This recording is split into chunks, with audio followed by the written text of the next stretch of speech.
This video is meant for education only. For medical advice, talk to your doctor. Linda never imagined that 2 tiny pills she'd taken faithfully for years would one day make her stop and ask a question millions of adults over 50 have never thought to ask.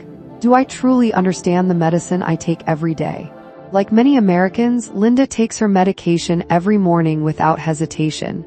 It has become part of her routine, just as ordinary as brushing her teeth or pouring her first cup of coffee. She trusts her doctor completely. She never skips a dose. Yet recently, something has changed. By evening, her shoes feel tighter than they used to, and sometimes she feels slightly unsteady after standing up. At first, Linda blames age. After all, she's nearly 70. Maybe this is simply what getting older feels like, but deep down, she wonders whether something else could be contributing. Stay with us because one of the most common medication-related changes often appears in a place many people never expect, and understanding it could help you have a more informed conversation with your doctor. Nearly half of adults in the United States have high blood pressure, and millions rely on daily medication to help manage it. For many, these medicines become so familiar that important questions are never asked. Taking medication exactly as prescribed is one of the most important steps in controlling high blood pressure. But understanding why you're taking it and what changes deserve attention is equally valuable. Today's documentary isn't about frightening anyone or encouraging people to stop medication. It's about replacing uncertainty with understanding so you can feel more confident before your next doctor's appointment. Linda decided she wasn't looking for miracle cures or internet rumors. She simply wanted reliable answers to questions she wished someone had explained years earlier when her treatment first began. Her journey began with 2 names many people recognize, Amlodipine and Losartan. Although both are commonly prescribed to help manage high blood pressure, they work in different ways and may affect people differently. Understanding those differences doesn't require a medical degree. In the next few minutes, we'll explore how these medicines work, what changes are considered common, which symptoms deserve prompt medical attention, and the questions worth asking during your next visit. Linda's doctor explained something that immediately surprised her. Although both medicines help lower blood pressure, they don't do the same job in exactly the same way. Understanding that difference made her treatment feel far less confusing. Think of your blood vessels like flexible garden hoses. When those hoses become too narrow or too tight, pressure inside naturally rises. Blood pressure medicines help reduce that pressure, but they use different approaches. For many people, amlodipine helps blood vessels relax and widen. As those vessels become less tight, blood can flow more easily, reducing the workload on the heart and helping lower blood pressure over time. Losartan works differently. It blocks the action of a hormone called angiotensin II, which normally causes blood vessels to tighten. By reducing that effect, blood vessels remain more relaxed, helping blood pressure stay under better control. But here's something many patients don't realize. The medicine itself isn't always the biggest challenge. Sometimes it's recognizing which body changes are expected and which deserve a call to your doctor. Linda had always assumed that if 2 medicines lowered blood pressure, they must be interchangeable. Her doctor explained that's rarely the case. Each person's medical history helps determine which treatment may be more appropriate. Some people need only one medication. Others benefit from a combination because different medicines can complement one another. The goal isn't simply lowering numbers, it's finding a treatment plan that fits the individual safely. If Linda were sitting with her doctor today, she might ask, "Why was this medicine chosen for me instead of another one?" That's an excellent question because age, kidney function, other health conditions, and additional medications can all influence that decision. That conversation reminded Linda of something important. Good healthcare isn't only about receiving prescriptions. It's also about understanding the reasons behind them and feeling comfortable asking respectful questions whenever something isn't clear. As Linda left the clinic, she realized she felt less anxious than before. Nothing about her treatment had changed, but her understanding had. Sometimes knowledge doesn't replace medicine. It simply helps people use it with greater confidence. Next, we'll explore one of the most talked about side effects associated with these medicines, why it happens, and the difference between a common reaction and a warning sign. A few weeks later, Linda noticed something she couldn't ignore. By the end of the day, her favorite walking shoes felt unusually tight. At first, she blamed the summer weather, but the pattern kept repeating. During her next appointment, Linda mentioned it almost as an afterthought. Her doctor nodded. Mild ankle swelling can occur in some people taking amlodipine, and bringing it up was exactly the right thing to do. This swelling doesn't necessarily mean the medication is harming the body. Because amlodipine relaxes blood vessels, a small amount of fluid may collect around the ankles in some individuals. The severity varies from person to person.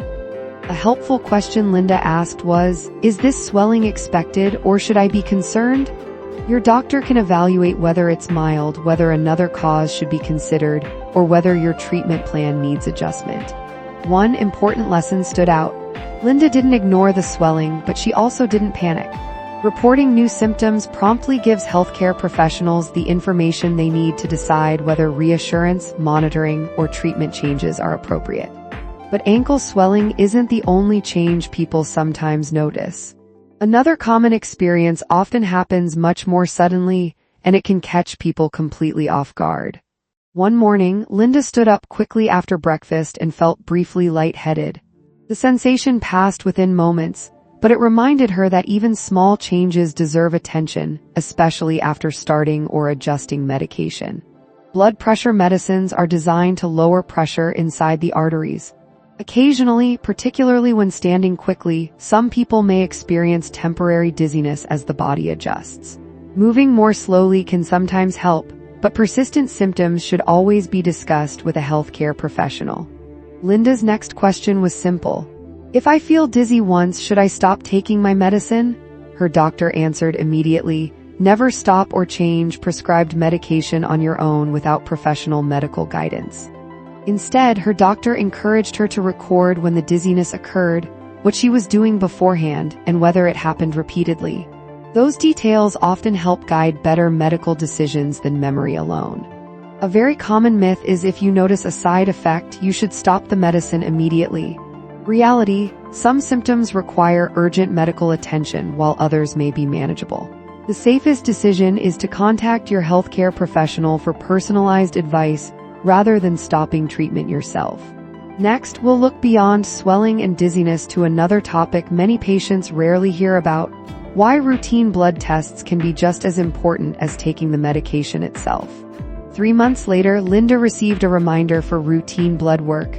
She almost postponed it. After all, she felt mostly fine. But her doctor had explained that some important changes can happen long before people notice symptoms. This was the first time Linda learned that Losartan doesn't only affect blood pressure.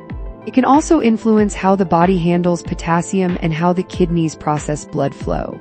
If Linda were sitting with her doctor today, she might ask, "Why do I need blood tests when my blood pressure numbers look good?" The answer is that blood pressure readings and blood chemistry provide different pieces of information. What surprised Linda most wasn't that potassium mattered. It was discovering that several everyday foods and supplements could affect those levels more than she realized. Her doctor reassured her that these foods are often part of a healthy diet. The goal wasn't to avoid them automatically. The goal was understanding how they fit into her individual treatment plan. That distinction mattered. Many viewers hear potassium and immediately think danger. In reality, most people taking Losartan continue eating normal foods while simply following the monitoring plan recommended by their healthcare professional. Another question Linda asked was whether dehydration could make medication problems worse. Her doctor said it could, especially during illness, hot weather, or periods of reduced fluid intake, which is why hydration becomes especially important for many older adults. But the next discovery concerned Linda even more. It wasn't about food or water.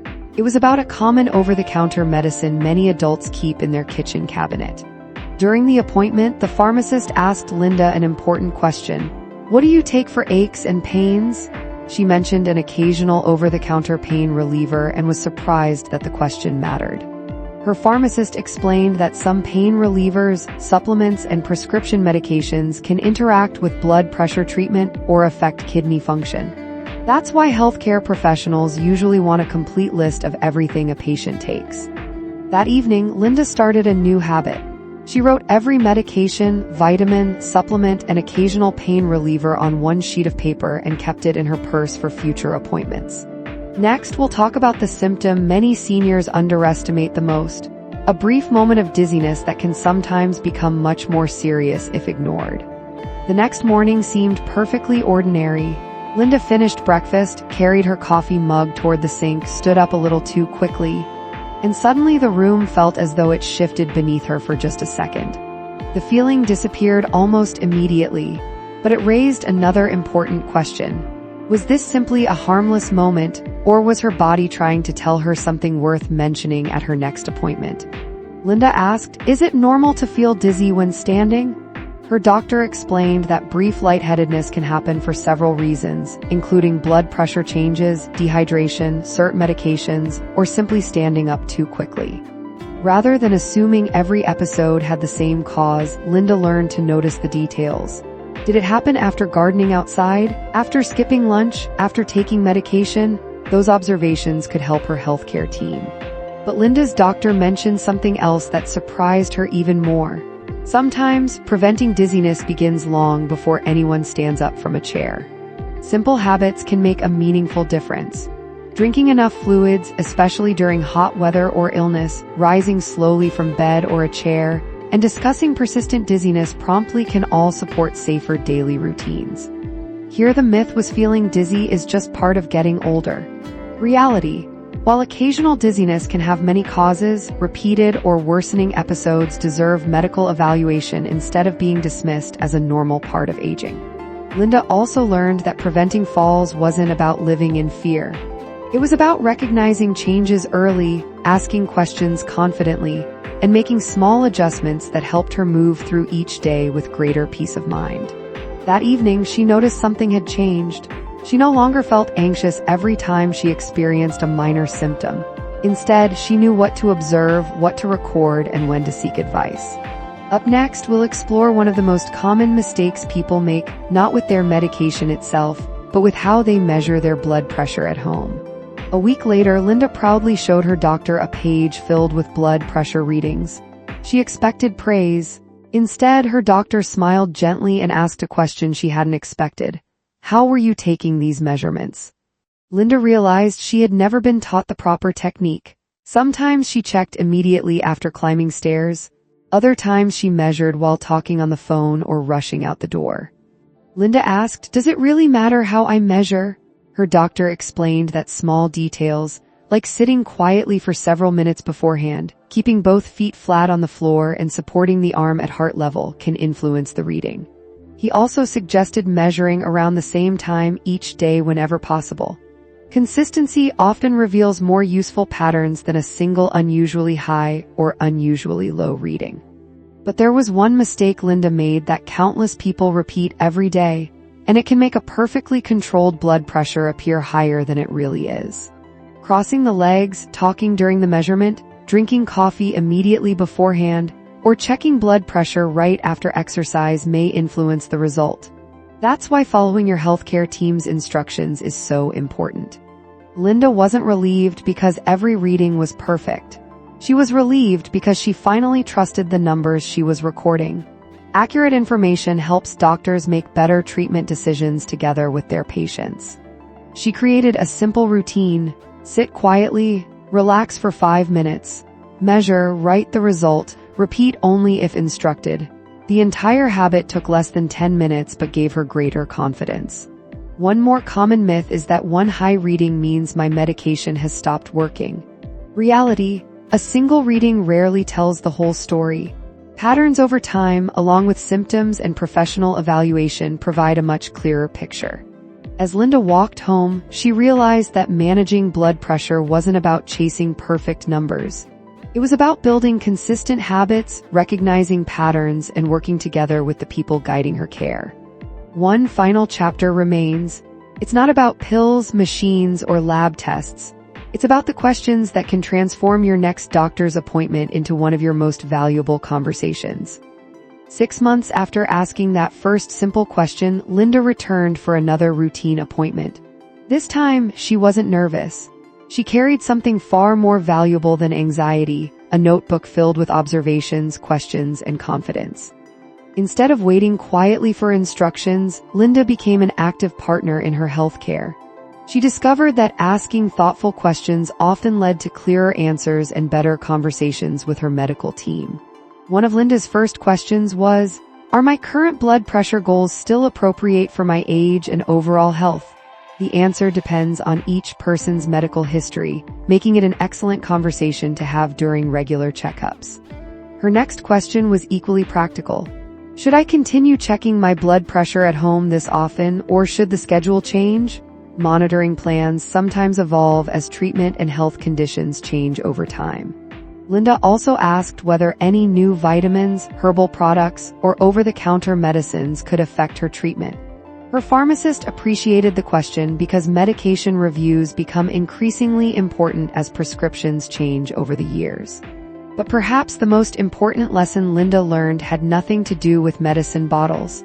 It was about recognizing changes before they became bigger problems. She stopped relying on memory alone. She recorded her blood pressure, unusual symptoms, medication changes, and questions as they happened. Those simple notes made every future appointment more productive and far less stressful. Before every appointment, Linda spent 5 quiet minutes reviewing her notebook. That small habit helped her remember concerns she might otherwise have forgotten during a busy medical visit. Another common myth is taking medication means there's nothing else I can do. Reality: medicines often work best alongside healthy habits like balanced eating, regular physical activity, quality sleep, avoiding tobacco, and following your treatment plan consistently. Linda realized that good health wasn't built around one prescription, one blood pressure reading, or one appointment.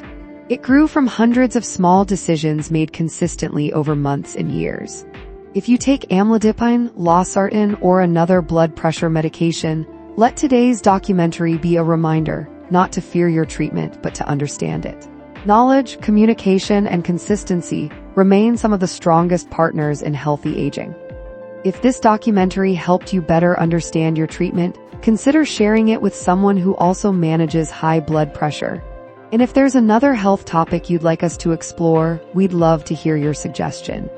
Remember, this documentary is for educational purposes and should never replace personalized medical advice.